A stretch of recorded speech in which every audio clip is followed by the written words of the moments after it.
और सबसे पहले बात उस मुद्दे की करते हैं जिसकी दिन भर आज चर्चा आपने सुनी है। महिला आरक्षण बिल को लोकसभा में इसके गिरने के विरोध में बीजेपी की महिला कार्यकर्ता और नेता आक्रोश मार्च निकाल रही हैं और राहुल गांधी के घर तक ये आक्रोश मार्च निकाला जा रहा है। आक्रोश मार्च में दिल्ली की सीएम रेखा गुप्ता, बीजेपी सांसद हेमा मालिनी, कमलजीत सहरावत, बांसुरी स्वराज, मंजू शर्मा और योगिता सिंह समेत कई नेता और सांसद शामिल हो रहे हैं। पुलिस ने रास्ते में बैरिकेड्स लगाकर मार्च को आगे बढ़ने से रोक दिया है। साथ ही प्रदर्शनकारियों पर वाटर कैनन का भी इस्तेमाल किया गया है। तस्वीरें आपके सामने हैं जहां पर यह आक्रोश मार्च निकाला जा रहा है। राहुल गांधी के घर तक बीजेपी के तमाम नेता इस मार्च को ले जाने की कोशिश यहां पर कर रहे हैं और इसके लिए सड़कों पर पुलिस के बंदोबस्त भी काफी हैं। और ये तस्वीरें आप जरा देखिए किस तरह से सड़कों पर प्रदर्शन यहां पर हो रहा है। मामला महिलाओं के आरक्षण को लेकर है, जिसको लेकर संसद में जो बिल था वो विपक्ष के विरोध के बाद गिर गया और उसके बाद ये एक बड़ा सियासी मुद्दा बनता हुआ यहां पर दिख रहा है।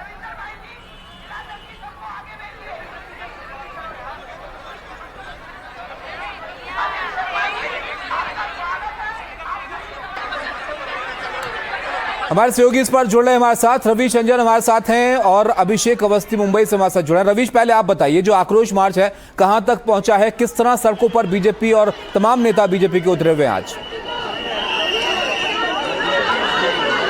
जी देखिए ताबिश, पहली तस्वीर मैं आपको दिखाऊं। अभी यहाँ पर राहुल गांधी का जो पुतला है उसका यहाँ पर दहन किया गया है। बहुत सारी जो महिलाएं हैं वो इस सड़कों पर आपको दिख रही हैं। बहुत विरोध प्रदर्शन नारी वंदन शक्ति अधिनियम जो संशोधन नहीं पास हो पाया है उसको लेकर है। और आप देखिए अब पुलिस ने इन महिलाओं को हटाना भी शुरू कर दिया। ये जो सड़क है ये आप देखिए अभी यहाँ पर वाटर कैनन का भी इस्तेमाल किया गया। महिलाएं जो है वो इस बैरिकेड तक जाने की कोशिश कर रही थी, उसको तोड़कर, हालांकि एक बैरिकेड को तोड़ा गया था, दूसरे बैरिकेड को वहां पर तोड़ने की कोशिश की गई। लेकिन अभी आप देखिए कि बहुत सारे जो वाटर कैनन पुलिस का बंदोबस्त यहाँ पर लगाया गया है और अब यहाँ से हटाने की कोशिश हो रही है। पुलिस का भारी अमला यहाँ पर मौजूद है और यहाँ पर अभी मुख्यमंत्री रेखा गुप्ता समेत तमाम सारी जो महिला लीडर हैं वो भी यहाँ पर मौजूद थे। कुछ महिलाओं से बात करेंगे। आप यहाँ पर जो है ये आप देखिए कि अब पुलिस इनको हटाने की कोशिश कर रही है। आप कहाँ से आई हैं? मैं शादरा से आई हैं। जी। क्यों आप इसका विरोध कर रही हैं? क्योंकि ये हमारे सपनों को उन्होंने हमसे छीन लिया है।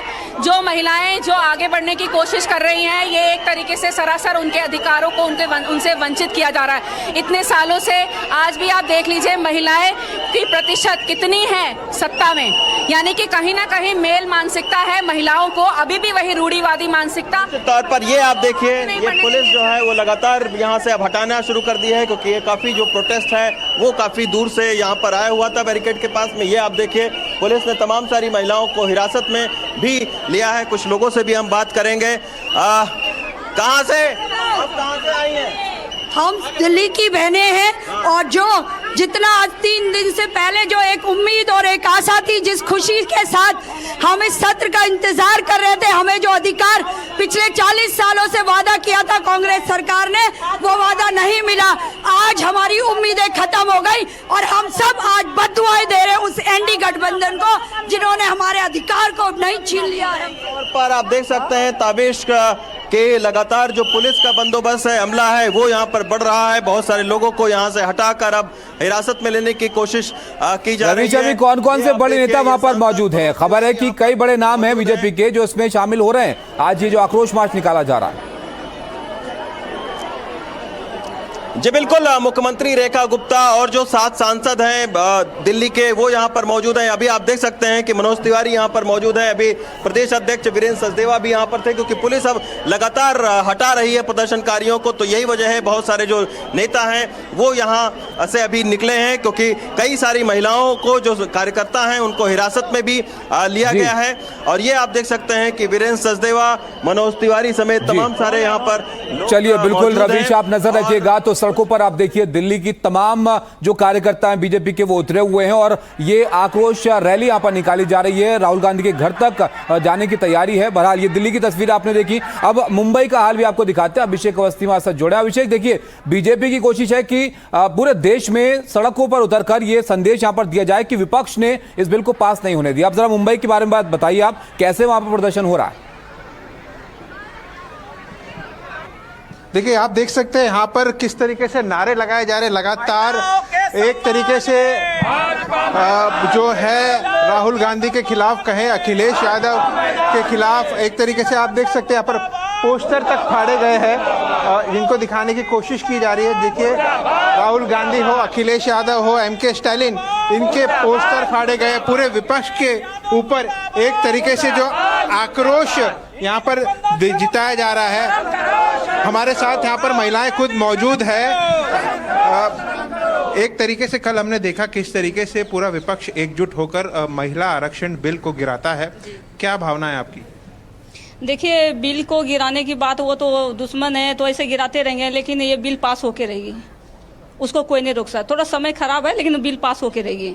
ठीक है, एक तरीके से जो मांग रही है लगातार महिलाओं की कि 33% आरक्षण मिलना चाहिए, कल उसकी उम्मीद पूरी तरह थी, लेकिन जिस तरीके से विपक्ष ने कल उसे गिराया, क्या आप कहना चाहते हैं? नहीं, ये तो हमको मिलना चाहिए। इस बार हम रुकेंगे नहीं। जो भी हुआ है गलत हुआ है, इस वजह से अभी ये गलत कर रहे हैं वो जो भी है महिला लोग के लिए, लेकिन इस बार हम लोग रुकेंगे नहीं। जितनी भी महिला है वो हम सब मोदी जी के साथ है। एक तरीके से पूरे देश में बीजेपी विरोध प्रदर्शन कर रही है। आज मुंबई बीजेपी हेडक्वार्टर के बाहर इतना बड़ा एक तरीके से आंदोलन किया गया, पोस्टर फाड़े गए, चप्पल मारे गए। क्या लगता है ये एक तरीके से विपक्ष की एक रणनीति के तहत महिला आरक्षण नहीं दिया गया? देखिए, 60-65 सालों ने जिन लोगों ने सत्ता पे राज, एक तरफा राज किया, उन्होंने महिलाओं के बारे में कुछ नहीं सोचा। पहली बार ऐसे देश को प्रधानमंत्री मिले हैं नरेंद्र मोदी जी के रूप में कि जो महिलाओं के बारे में सोचते हैं, और उन्होंने पूरी मजबूती के साथ 33% महिला आरक्षण बिल सदन में पेश किया। लेकिन एक बार फिर इंडी गठबंधन के लोगों ने उसमें, चाहे राहुल गांधी बिल्कुल अभिषेक, देखिए ये राय यहाँ पर है बीजेपी की तरफ से कि यहाँ पर इसको पास हो जाना चाहिए था, लेकिन महिलाओं के लिए जो आरक्षण था वो अभी फिलहाल नहीं मिल पाया। लेकिन जिस तरह का मुद्दा पर बन रहा है, इस पर हमारे साथ खास मेहमान है, उनसे भी चर्चा करते हैं। रवीश और अभिषेक आप रहेगा हमारे साथ। डॉक्टर प्रीति शेखर हमारे साथ जुड़ी हैं, बीजेपी की प्रवक्ता हैं। ईशान त्यागी कांग्रेस के प्रवक्ता हैं। तारिक खान हमारे साथ जुड़े हैं, समाजवादी पार्टी के प्रवक्ता हैं। अजीत झा जी हैं, वरिष्ठ पत्रकार हैं आप। ममिता चक्रवर्ती हैं, राजनीतिक विशेषज्ञ हमारे साथ जुड़ी हैं। और मलुक नागर साहब हैं, महासचिव हैं आरएलडी के। आप सब लोगों का बहुत स्वागत है। पहले मैं शुरुआत यहाँ पर प्रीति जी आप ही से करता हूँ, क्योंकि देखिए पीएम को भी यहाँ पर देश के नाम संबोधित करना है 8:30 बजे, और इससे पहले जितनी बार पीएम इस तरह से सामने आए हैं, एक बड़ी घोषणा उनकी तरफ से की गई है। आज क्या ऐसा बड़ा होने वाला है, जरा बताइए। देखिए, आदरणीय प्रधानमंत्री जी अपने संबोधन में क्या कहेंगे, इसके लिए हमें 8:30 बजे तक इंतजार करना है।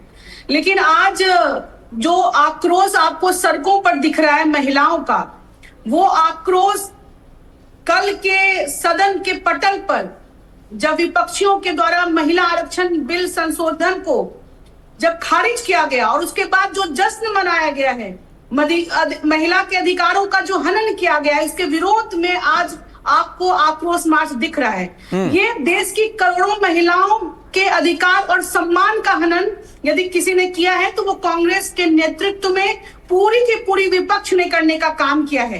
लेकिन प्रीति जी, विपक्ष का तर्क तो ये भी है ना कि आपके पास 2/3 बहुमत नहीं था और आपने फिर भी बिल लेकर आए, और यहाँ पर एक तीर से 2 निशाने साधने की कोशिश बीजेपी कर रही थी। पास हो गया तो ठीक, नहीं हुआ तो आप उसका क्रेडिट लेंगे, सड़कों पर उतरेंगे।